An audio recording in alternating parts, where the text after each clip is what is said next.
If you ever want to know whether kindness is real, watch the hand a frightened child refuses to let go. The words seemed to echo through the quiet pediatric wing long before anyone understood how deeply they would change two lives forever.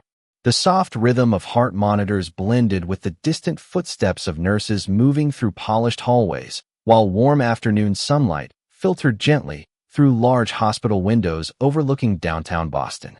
Inside room 214, 9-year-old Emily Whitmore lay beneath a pale blue blanket, her small fingers wrapped tightly around the hand of a nurse whose calm smile had become the brightest part of every difficult day. Sarah Bennett did not wear expensive jewelry or designer shoes. Her neatly pressed light blue scrubs, comfortable white nursing shoes, and simple silver bracelet reflected the life of a woman who measured wealth by the number of people she could comfort before her shift ended. She leaned forward just enough to brush a loose strand of blonde hair away from Emily's forehead. "You are doing wonderfully," she whispered with a warmth that felt more like family than medicine. "You are much braver than you think." Emily managed a small smile, though her eyes remained fixed on Sarah's face. "Will you stay until I fall asleep?" she asked softly. Sarah glanced toward the wall clock. Her 12-hour shift had officially ended nearly 40 minutes earlier. Another nurse had already offered to take over, but Sarah gently shook her head. "I will stay a little longer," she answered. "Nobody should have to feel alone." Emily squeezed her hand a little tighter, finally relaxing against her pillow as the anxious lines across her young face slowly disappeared. Outside the room, doctors quietly discussed patient charts while families walked carefully through the hallway carrying flowers, balloons, and paper coffee cups that had long since gone cold. It looked like any other ordinary afternoon inside one of the city's busiest children's hospitals. Then the elevator doors opened. Richard Whitmore stepped into the corridor surrounded by the quiet confidence of a man whose name appeared on hospital buildings, research centers, and charitable foundations across the country. At 56, the billionaire chairman of Whitmore Medical Group moved with calm authority, dressed in a perfectly tailored charcoal suit that contrasted sharply against the bright white hospital walls. Executives and physicians greeted him respectfully as he walked toward his daughter's room, but Richard barely acknowledged them. His attention remained fixed on Emily. As he reached the doorway, he stopped. Emily was asleep at last, still holding Sarah's hand, as though letting go might cause the peaceful moment to disappear. Sarah noticed Richard standing there and carefully lowered her voice. "She finally relaxed about 10 minutes ago," she said gently. "She just needed someone beside her." Richard nodded politely, appreciating the professionalism, until his eyes drifted downward almost by accident. Resting against Sarah's wrist was an old silver bracelet worn smooth by years of everyday use. A tiny compass charm hung from its delicate chain, catching a beam of late afternoon sunlight as it gently swayed with the movement of her hand. Richard's breathing slowed. His expression changed so suddenly that even the physician standing beside him noticed. He took one uncertain step closer, unable to look away from the bracelet. Memories he had buried beneath decades of business meetings, boardrooms, and headlines stirred somewhere deep inside him. His confident posture softened. The color gradually faded from his face. Sarah, unaware of the storm unfolding behind his eyes, carefully adjusted Emily's blanket with the same gentle patience she offered every child under her care. Richard could barely hear the sounds of the hospital anymore. The monitors, conversations, and footsteps seemed to dissolve into silence as one impossible thought echoed through his mind. There was only one bracelet exactly like that, and he had not seen it in more than 20 years. Richard Whitmore remained outside room 214 long after the physician quietly walked away, unable to pull his attention from the worn silver bracelet resting against Sarah Bennett's wrist. The tiny compass charm reflected another beam of afternoon light before disappearing beneath the sleeve of her light blue scrubs as she gently adjusted Emily's blanket one final time.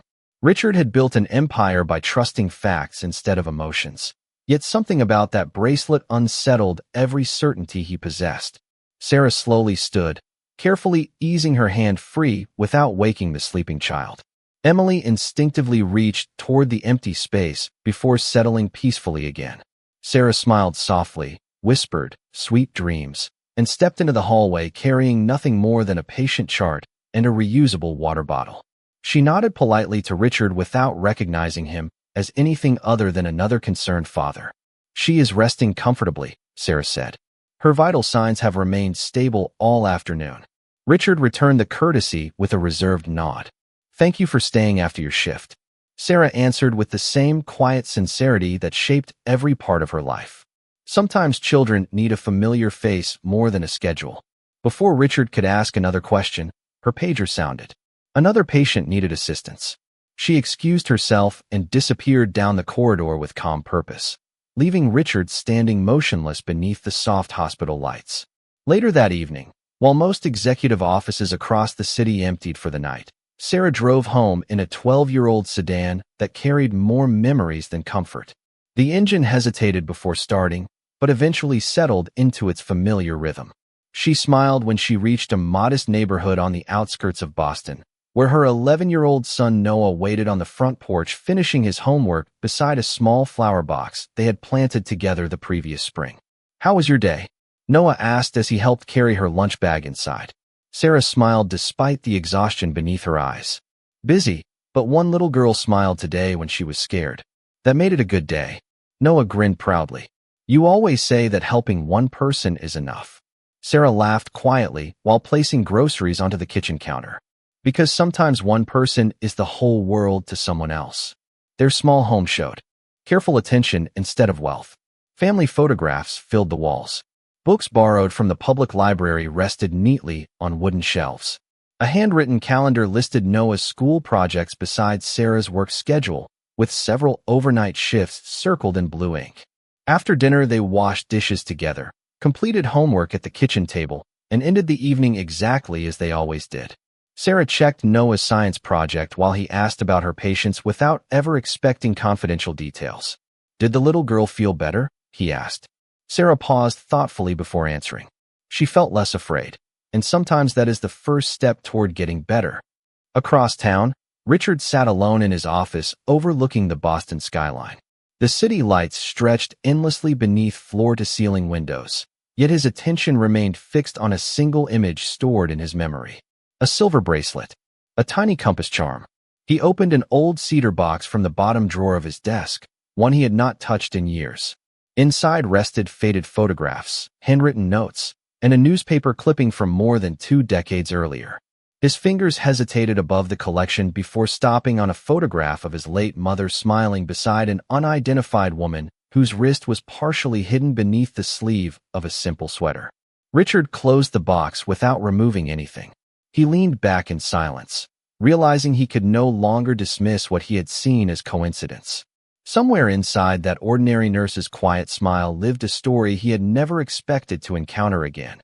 And for the first time in many years, tomorrow's business meetings seemed far less important than returning to the children's hospital to discover the truth. The following morning arrived beneath a clear New England sky, and the pediatric wing slowly awakened to the familiar rhythm of rolling medicine carts, quiet conversations, and the comforting scent of fresh coffee drifting from the family lounge. Sarah Bennett walked through the hospital entrance carrying the same reusable lunch bag she had packed the night before, greeting every security officer, receptionist, and volunteer with the same warm smile she offered regardless of titles or circumstances.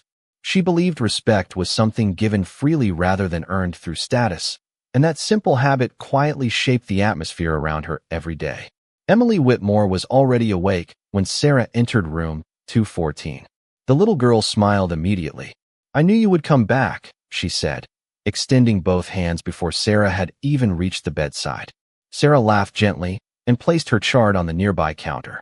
"I promised I would check on you before breakfast."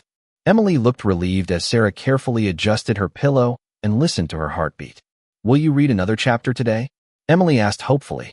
"If all of your morning exercises go well," Sarah replied with an encouraging smile, "then we have a deal." Their conversation was interrupted by a soft knock at the partially open door. Richard Whitmore stepped inside carrying a small bouquet of fresh white daisies that Emily loved. His expensive suit looked as flawless as ever, yet there was something noticeably different about the way he observed Sarah. Curiosity had replaced certainty. He thanked Sarah politely before placing the flowers beside Emily's bed. "Good morning," he said. Sarah nodded respectfully. "Good morning, Mr. Whitmore." She had a peaceful night and continues making steady progress. Richard appreciated the professional update, but another question lingered in his thoughts. May I ask how long you have worked here? Sarah answered while recording Emily's morning observations. Almost 11 years. Richard hesitated. That is a long time to remain in one position. Sarah smiled without looking offended. Helping children recover has never felt like only a position. Emily interrupted with cheerful honesty. She is the nicest person in this whole hospital. Sarah laughed softly. You say that because I let you choose the storybook. Emily shook her head. No, I say it because you always stay when everyone else has to leave. Richard quietly absorbed every word. After Sarah completed her examination, another call came through her pager. A young patient down the hall needed assistance preparing for a difficult procedure. Sarah excused herself immediately, promising Emily she would return before lunch. Richard watched through the glass window as she stopped twice before reaching the next room. First to reassure an elderly grandfather searching for directions, then to kneel beside a frightened little boy waiting outside an examination room. She spoke to each person with the same patience and sincerity she had shown Emily. No cameras followed her. No supervisors stood nearby. Nobody appeared to notice except Richard.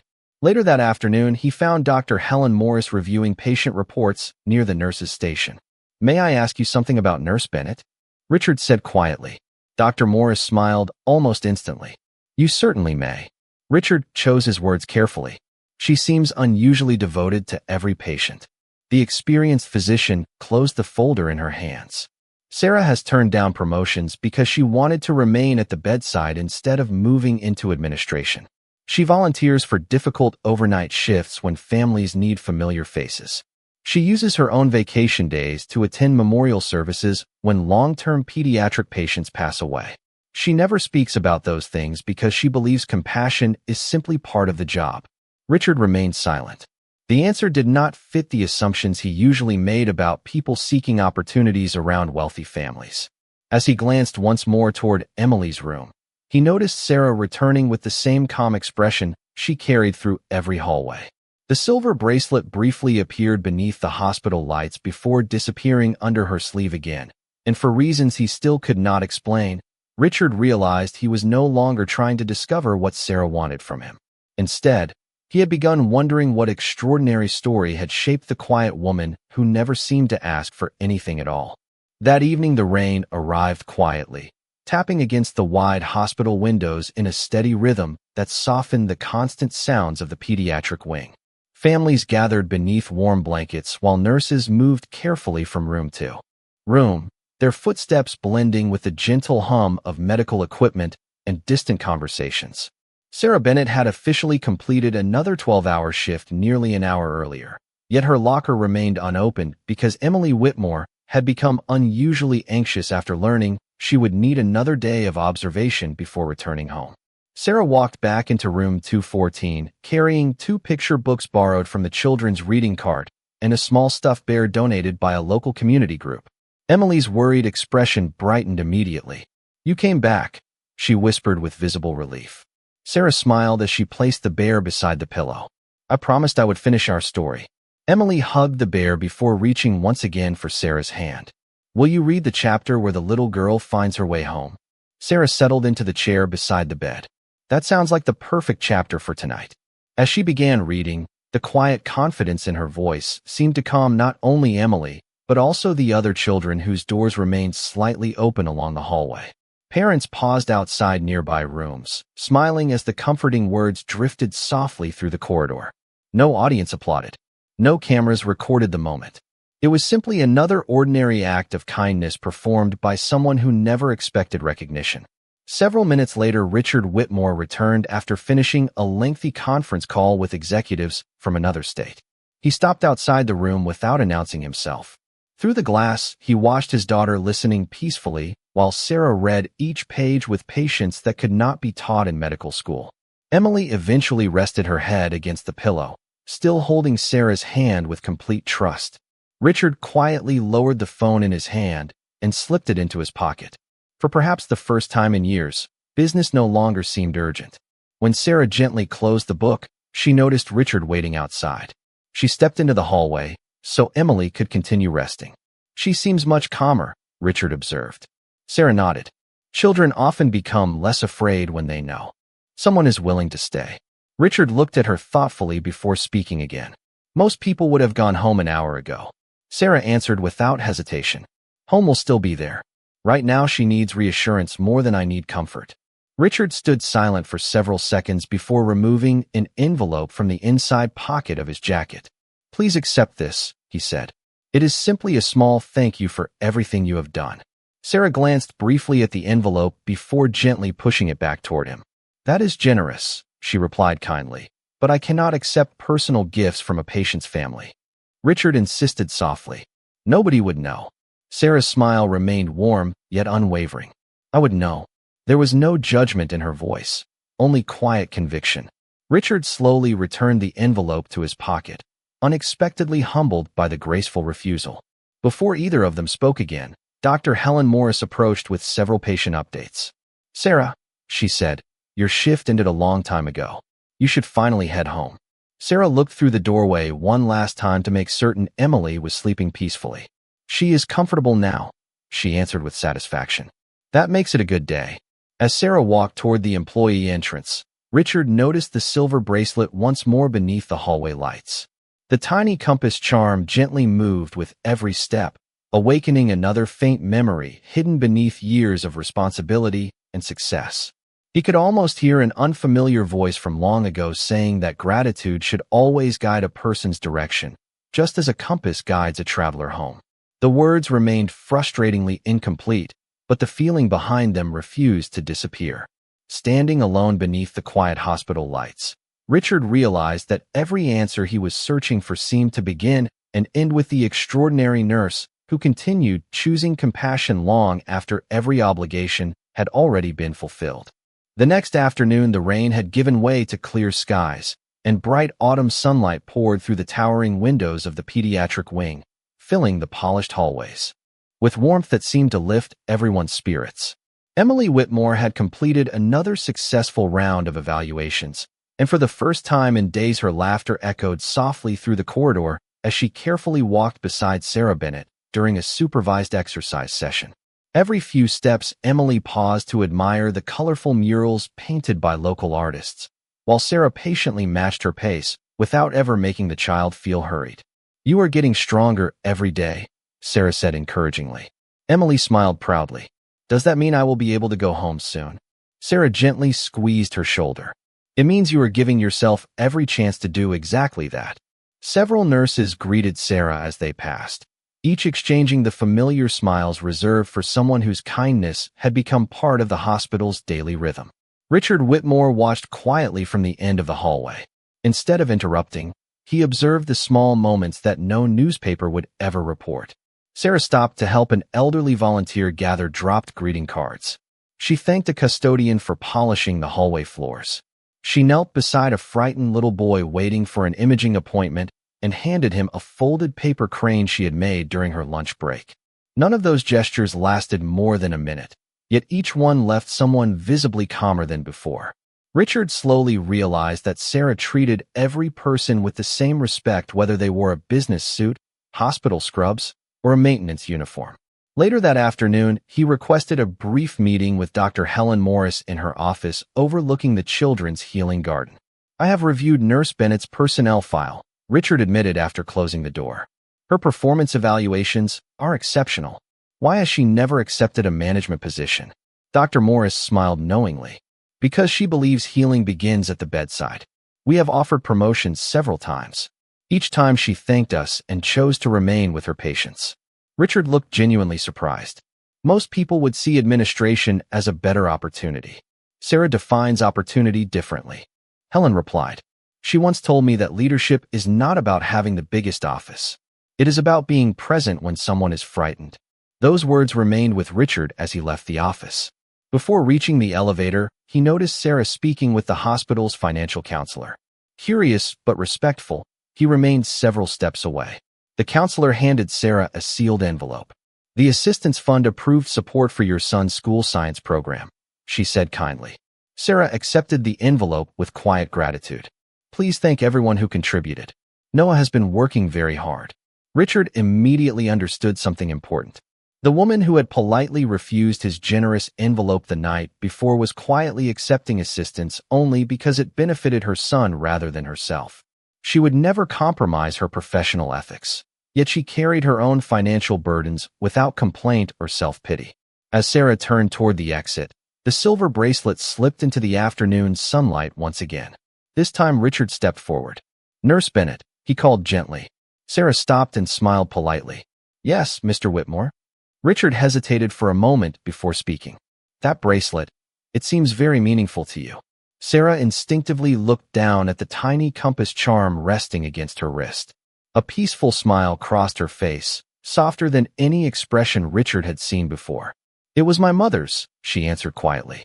"She told me never to take it off unless I stopped believing that kindness always finds its way home." Richard felt an unexpected chill despite the warm afternoon. The sentence stirred another forgotten memory somewhere beyond reach, like a melody he almost recognized but could not quite remember. Sarah excused herself to begin another shift, leaving Richard standing motionless beneath the golden light. For the first time in more than 20 years, he became certain that the answers he had been searching for were no longer hidden in old photographs or forgotten newspaper clippings. They were walking the same hospital halls every single day, wearing light blue scrubs and carrying a silver bracelet that refused to let the past remain forgotten. Night settled gently over Boston, wrapping the children's hospital in a quiet blanket of glowing windows and soft reflections across rain-washed sidewalks. Most visitors had already gone home, leaving only the steady rhythm of overnight care to fill the pediatric wing. Nurses exchanged calm greetings as shift reports changed hands, while distant lullabies from a volunteer music program drifted faintly through the hallways. Sarah Bennett had already worked more than 12 hours, yet she remained exactly where she believed she was needed most. Emily Whitmore had become unusually restless after waking from a troubling dream, and every attempt to help her relax had ended with worried tears. Sarah quietly entered the room carrying a warm cup of herbal tea for Richard and a children's storybook tucked beneath her arm. Emily immediately reached toward her. "I knew you would come," she whispered. Sarah smiled with the same reassuring warmth that never seemed to fade. "I told you I would check on you before I went home." Emily looked uncertain. "What if I fall asleep and wake up scared again?" Sarah gently pulled a chair beside the bed and rested her hand lightly over Emily's smaller one. "Then you will remember something important. Courage is not the absence of fear. Courage is knowing someone cares enough to stay beside you until the fear becomes smaller." Emily slowly nodded, her breathing becoming calmer as Sarah opened the storybook and began reading in a quiet, steady voice. Outside the room, Richard stood unnoticed beside the hallway window. He had intended to leave hours earlier after completing another round of phone calls with company executives, yet something kept him from walking away. Through the partially opened door, he watched Sarah continue reading long after the official end of her shift. She never glanced at the clock. She never checked her phone. She simply remained present, turning each page slowly while Emily's anxious expression gradually softened into peaceful sleep. Nearly an hour passed before Sarah carefully closed the book and gently adjusted the blanket around the sleeping child. As she quietly stood, Richard stepped into the room. "You stayed all this time," he said softly. Sarah answered with an almost surprised smile. She needed someone familiar tonight. Richard looked at the clock. "You should have gone home a long time ago." Sarah glanced once toward the sleeping girl before responding. "Tomorrow my son will still hug me when I walk through the front door. Tonight this little girl needed reassurance before she could rest. Some moments cannot be postponed." Richard lowered his eyes, unable to find an immediate reply. For years he had measured success through schedules, meetings, and carefully managed priorities. Sarah seemed to measure life entirely differently.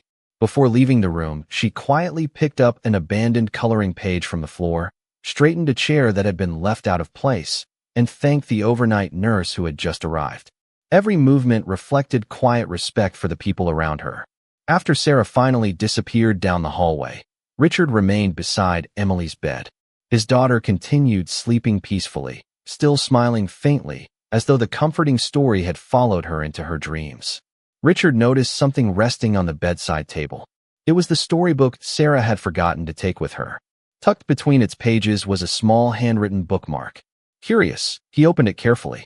In simple blue ink were only a few words. Kindness always finds its way home. Love, Mom. Richard felt his heartbeat slow. Those exact words. The same sentence Sarah had spoken earlier about the silver bracelet. The same phrase that had echoed at the edge of his memory for days. Suddenly, another forgotten image surfaced with startling clarity. A modest country clinic. His frightened younger self. His mother smiling through exhaustion. A gentle woman wearing a silver bracelet with a tiny compass charm. Richard closed the book carefully, his hands trembling not from fear, but from recognition that was finally beginning to awaken. He no longer wondered whether the bracelet mattered. He now understood that somewhere within memories he had not visited in more than 20 years waited a truth capable of changing. Everything he believed about the quiet nurse who had asked for nothing, yet had already given his family more comfort than money could ever purchase. Morning arrived with clear skies and a gentle breeze that carried the scent of freshly cut grass through the hospital courtyard. Sunlight streamed across the pediatric wing, replacing the quiet shadows of the previous night with warmth that seemed to brighten every hallway. Richard Whitmore arrived earlier than usual, carrying neither a briefcase nor a phone. Instead, he held the small cedar box he had taken from his office the evening before. For the first time in years, he had canceled every meeting on his calendar because there was something far more important than business waiting inside these walls. Sarah Bennett was helping Emily finish breakfast when Richard paused outside the doorway. Emily smiled brightly. "Dad, look. I finished everything." Sarah laughed softly. "I told you she would surprise you this morning." Richard smiled at his daughter before turning towards Sarah. "May I speak with you for a moment when you have time?" Sarah noticed the unusual seriousness in his voice and nodded. "Of course." A few minutes later, they stepped into the quiet healing garden beside the hospital, where stone pathways curved through blooming flowers and small maple trees. Birds sang softly above them, while a fountain filled the air with peaceful sounds. Richard placed the cedar box on a nearby bench and looked directly at Sarah's silver bracelet. "Would you tell me where it came from?" he asked gently. Sarah rested her fingers against the tiny compass charm before answering. "It belonged to my mother. She was a nurse too." Richard swallowed slowly. "What was her name?" Sarah smiled with quiet pride. "Elizabeth Bennett." The moment the name left her lips, Richard closed his eyes. Memories he had carried for more than 20 years finally came together with perfect clarity. He remembered a winter storm, a small community clinic outside Boston, and his mother collapsing from exhaustion while traveling home after volunteering at a charity event. He remembered the young nurse who had stayed beside her through the entire night after everyone else's shift had ended. He remembered waking as a frightened college student to see that same nurse holding his mother's hand exactly the way Sarah had comforted Emily only days before. Most of all, he remembered his mother's words after she recovered. "That nurse reminded me that kindness always finds its way home." Richard slowly opened the cedar box. Inside rested the faded photograph, the newspaper clipping, and a handwritten thank you note. He carefully removed the photograph and handed it to Sarah. She stared at the image in complete silence. A younger Elizabeth Bennett smiled beside an older woman whose grateful eyes shone with relief. Around Elizabeth's wrist rested the very same silver bracelet with its tiny compass charm. Sarah's eyes filled with tears. "That is my mother," she whispered. Richard nodded slowly. "She saved my mother's life by refusing to leave her side during one very long night. When my mother was finally well enough to go home, I gave Elizabeth that bracelet because I had nothing else worthy of thanking her with. She smiled and told me she would wear it until someone else needed to remember that kindness always finds its way home." Sarah looked down at the bracelet resting against her wrist. "She passed it to me before she died," she said softly. "She told me never to forget why people choose this profession." Richard lowered his head, overcome not by guilt alone, but by gratitude that had waited decades for its rightful destination. "All these years," he said quietly, "I believed I was honoring my mother's memory through buildings, donations, and business success. Yet the greatest part of her legacy has been walking these halls every day, caring for my daughter with the same compassion Elizabeth once showed my mother." Sarah gently closed the cedar box and returned it to Richard. "My mother never expected anything in return," she replied with the same calm dignity that had guided every choice she made. She believed kindness was only complete when it was freely given. Richard looked at Sarah with profound respect. realizing that he was not standing before an ordinary nurse. He was standing before the living continuation of a promise made more than 20 years earlier, and at that quiet moment, beneath the morning sunlight and the whisper of the fountain, he understood that some acts of goodness never disappear. They simply wait for the right generation to bring them home. News of Richard Whitmore's discovery spread quietly through the hospital, not because anyone had shared the private conversation in the healing garden, but because something about the billionaire had unmistakably changed. He no longer hurried through the pediatric wing, surrounded by assistants and urgent phone calls. Instead, he greeted receptionists by name, thanked custodians for their work, and paused to ask nurses whether they had eaten during their shifts. The transformation surprised everyone, especially Dr. Helen Morris, who watched with a knowing smile from the nurses' station. 2 days later, Richard requested that every available member of the pediatric staff gather in the hospital's education conference room during the afternoon shift change. Physicians, nurses, therapists, volunteers, and support staff filled the room with quiet curiosity. Sarah Bennett arrived near the back, assuming another administrative announcement was about to begin. She still wore the same neatly pressed light blue scrubs, and the familiar silver bracelet rested against her wrist exactly where it always had. Emily sat beside her father in the front row, smiling the moment she saw Sarah enter the room. Richard stepped to the front without notes or prepared remarks. The confident executive who usually addressed investors with perfect composure seemed unusually thoughtful as he looked across the room. After a long moment of silence, he finally spoke. "Today I came here believing I needed to make an announcement," he began quietly. "Instead, I have realized that what I truly need to do is say thank you, and I need to begin with an apology." The room became completely still. Richard turned toward Sarah. "Nurse Bennett, when I first met you, I believed I understood what mattered most. I measured people by achievements, influence, and success. I believed generosity could always be expressed with money. I was wrong." Sarah lowered her eyes with quiet humility, clearly uncomfortable becoming the center of attention.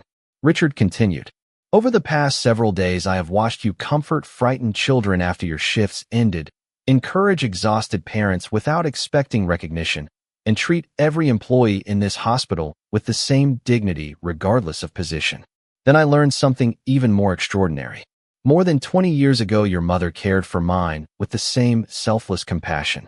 She asked for nothing in return, yet she changed my family's life forever. I failed to recognize that legacy until now." Many staff members exchanged emotional glances while Emily walked across the room and gently took Sarah's hand. Richard smiled at his daughter before facing the audience once more. "My mother often told me that character is inherited through example rather than wealth. I finally understand what she meant." He reached into his jacket and removed a carefully folded document. "Beginning today, the Whitmore Foundation will establish the Elizabeth Bennett Nursing Excellence Scholarship. It will provide educational support for future nurses who demonstrate exceptional compassion, integrity, and service. The program will honor not only Elizabeth Bennett's memory, but every caregiver who quietly changes lives without asking for applause." The room erupted into heartfelt applause, yet Sarah remained standing with tears quietly filling her eyes. When the applause finally faded, Richard walked toward her instead of waiting for her to approach him. "There is one more thing," he said softly enough that only those nearby could hear clearly. "Thank you for allowing my daughter to experience the same kindness my mother once received. That gift cannot be repaid." Sarah smiled through her emotion. "My mother taught me that kindness is never a debt," she replied gently. "It is something we pass forward." Emily looked from Sarah to her father with a bright smile that reflected complete understanding despite her young age. She wrapped one arm around Sarah and reached for Richard's hand with the other, quietly bringing them together without saying a single word. Around them, the conference room fell silent once again, not because anyone had been instructed to stop speaking, but because every person present recognized they were witnessing something far greater than a charitable announcement. They were watching gratitude finally arrive at the place where it had always belonged, carried across 2 generations by a simple silver bracelet and the quiet courage of people who never stopped choosing compassion. Several weeks later, the maple trees surrounding the children's hospital had turned brilliant shades of gold and crimson, reminding everyone that even the quietest seasons eventually reveal their beauty. Emily Whitmore walked confidently through the pediatric wing for her final follow-up appointment, no longer frightened by hospital doors or unfamiliar hallways. She carried a handmade thank you card decorated with carefully colored flowers, a tiny compass, and one sentence written in her neat handwriting. When she reached the nurse's station, she searched the room until she found Sarah Bennett helping a nervous little boy choose between two colorful bandages. Emily waited patiently until the conversation ended before running forward with a bright smile. "I made something for you," she said proudly. Sarah accepted the folded card with both hands as though it were the most valuable gift she had ever received. Inside, beneath the drawing of the silver bracelet, Emily had written, "Thank you for staying when I was afraid." Sarah quietly closed the card for a moment, allowing the simple words to settle in her heart.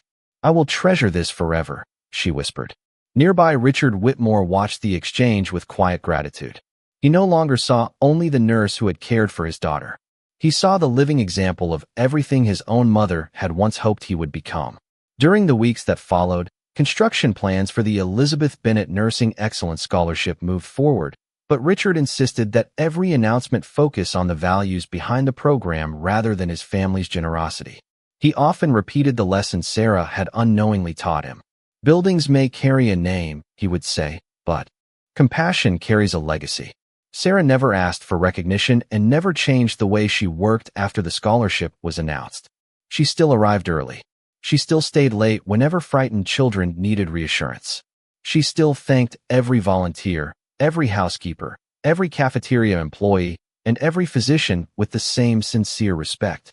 Her greatest source of pride remained returning each evening to the modest home where Noah eagerly waited to tell her about school projects, baseball practice, and dreams for the future. One afternoon, Noah asked the question that had quietly rested in his mind ever since hearing about the scholarship. "Mom," he said, "are you famous now?" Sarah laughed softly while preparing dinner. No, Noah looked puzzled. "Then why do so many people thank you?" Sarah gently touched the silver bracelet resting against her wrist before answering. "Because gratitude belongs to everyone who chooses kindness. It never belongs to just one person." Noah smiled thoughtfully, understanding a little more than he had the day before. Months later, the hospital hosted the first ceremony honoring nursing students selected for the new scholarship. The auditorium was filled with families, educators, physicians, and future caregivers. Richard delivered only a brief speech before inviting Sarah to stand beside him. She hesitated, clearly uncomfortable with public attention, but Emily reached for her hand exactly as she had done on the very first day they met. Together, they stood beneath warm lights while the audience rose in a long and heartfelt standing ovation. Sarah quietly looked down at the tiny compass charm that had traveled from her mother's wrist to her own. She realized the journey had never truly been about the bracelet. It had always been about the promise attached to it. Kindness always finds its way home. As the applause slowly faded, the room settled into a peaceful silence unlike any silence created by surprise or uncertainty. It was the silence that follows when every heart recognizes an undeniable truth. Wealth can build remarkable things. Success can open impressive doors. Recognition can fill newspapers and speeches. But the simple decision to stay beside someone who feels alone can echo across generations in ways no fortune could ever measure. Richard looked toward his smiling daughter. Sarah looked toward her hopeful son. Neither family would ever forget the ordinary hospital room where two lives quietly became connected by compassion instead of circumstance. And somewhere beyond words, carried forward by one silver bracelet and countless gentle choices, the enduring legacy of quiet dignity continued finding its way home, one grateful heart at a time.